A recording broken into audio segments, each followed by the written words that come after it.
So what's your name? My name is Matt Borsing. I go by Cross, and my PSN is Cross0490. Where are you from, Matt?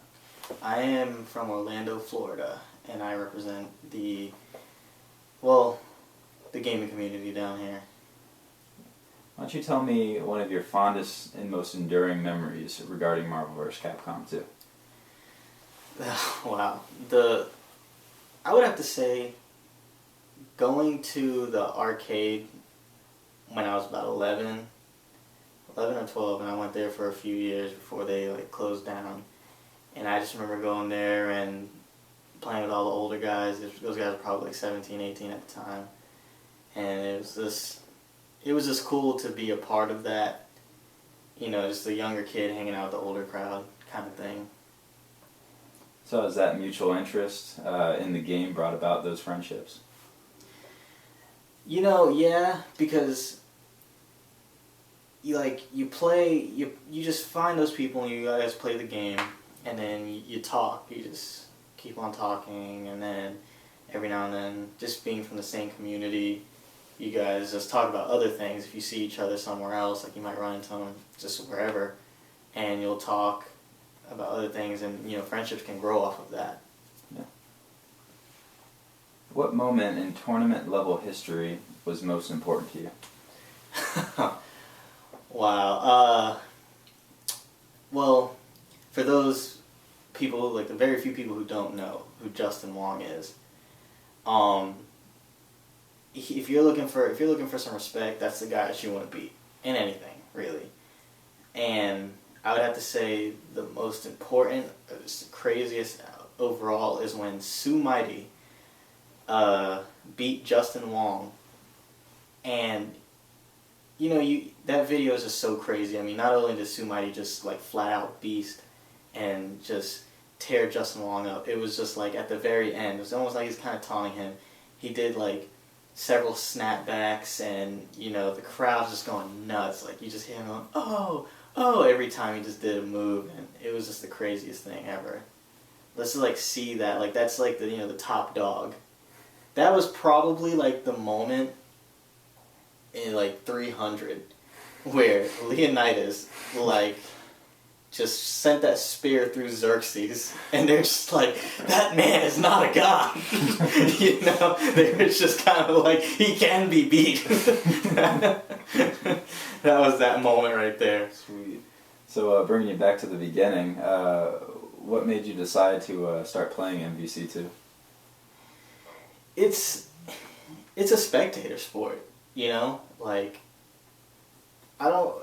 get a sense of satisfaction from it because, when you do play, you get, the hand-eye coordination build up, the execution, and that's all. That's great, but, just as anything, people want to look good to other people.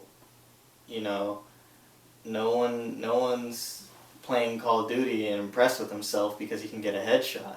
He's getting that headshot so he can go and tell his friends, hey, I got a headshot on a guy, through a wall. And it's a spectator sport. You want to look flashy. You want to do the crowd pleasers. Unfortunately, though, that's a downfall for some people, because instead of just trying to win, you can end up just completely failing because you're going for style points. Is there any other people, like your boy Justin Wong, who kind of inspired you to improve? There's a lot of people. I mean,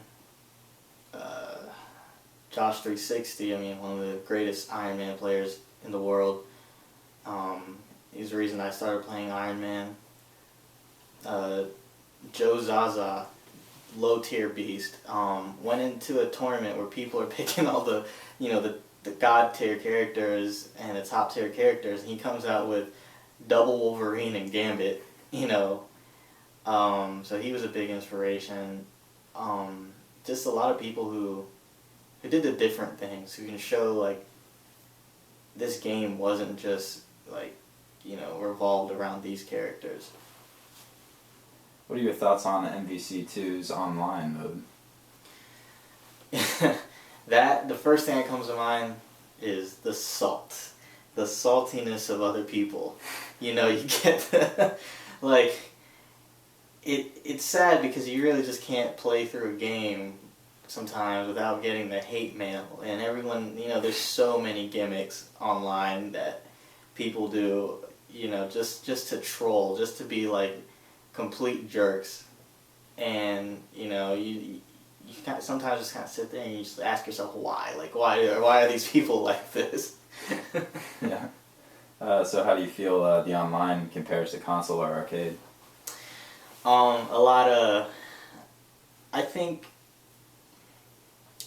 a lot of people would say that there's lag online, but I don't think that MVC2's netcode is that bad. I think there are laggy games, but I think, you know, MVC2's online is one of those kinds of things that's like jumping across a building. Either you make it or you don't. If you get a laggy game, like, it's completely laggy. If you don't, it's like you don't feel it. Other people would say different, and those are the people that'll stick to consoles or arcade because, you know, you just, it's lagless. You know, there's no argument there. So. What elements of the game and community do you feel make it different or similar to other fighting games? I think that a big similarity is it has its technicalities, and a lot of technicalities. And as like we'll take a game like Street Fighter, and, you know, you take Marvel and you take Street Fighter. Those games all have their technicalities. You know, you got people with Marvel who will sit there and, you know, you take a group, they're talking about, you know, guard breaks, limit breaks, OTGs, and just things to make everything crazy. You don't hear so much about frame data. You do have a few people, very few people, who will take that game to another level and talk about frame data. Now, Street Fighter, that's a whole new ballgame. It's that's a big thing. Frame data is big in Street Fighter.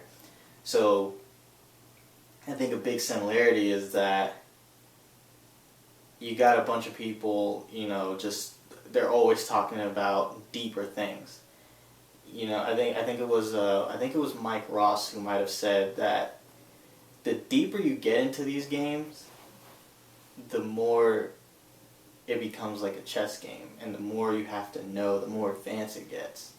And I think that goes along with every fighting game, such as Marvel vs. Capcom 2.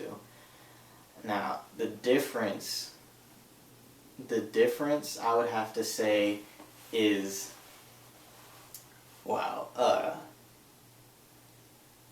the speed. The speed of everything. Like, with Street Fighter, you get a lot of Mexican standoffs per se. You got a lot of people just moving, you know, back and forth, trying to get in there and just do like one thing.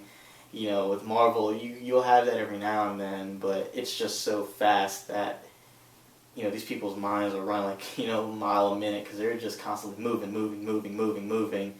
And I think that's the thing that's different, is because as technical as it can get, these people they never stop. So I think that's what makes it such a great game compared to other ones. To wrap up, is there anything else regarding MVC2 that you would like to contribute? I love the game. It's always gonna have just that special place, you know, in here. It's like that girlfriend who just won't leave you alone. You know, with other games getting more mainstream now, you kind of have to move along, and MVC2 did have its run. I mean, it's like 10 plus years, you know. But I think it's a game that, you know, gatewayed me into the whole fighting game community, and for that purpose, it's always just gonna be like that game I can never get bored of. I might be playing Super Street Fighter 4, I might be playing Marvel vs. Capcom 3, I might be playing BlazBlue, I could be playing anything. But those games, I can, you know, no disrespect to those creators, but I can get bored, you know, after a while. Like, alright, you know, let's go get something to eat. Like, there's just times I'll be so hungry, I gotta go to the bathroom, but I'm looking at the lobby. I'm at like 17 wins, 3 losses. I'm like, I want to keep going. I want to keep going, and it's just, you know, there can always be something different in every match. And I think the biggest thing that keeps me coming back is that after 10 plus years, there's still new things.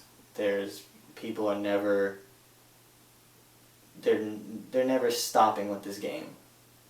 You know, I'm hearing people figuring out like single character OTGs with characters who couldn't even do that before, and you know, it kind of stinks because, you know, we're at a point now where we're moving on to other mainstream games, but that, I think for a lot of people, especially the hardcore players, it's always going to just hold that special place, and I think they can always go back and play it. Nice. Thanks, man. All right.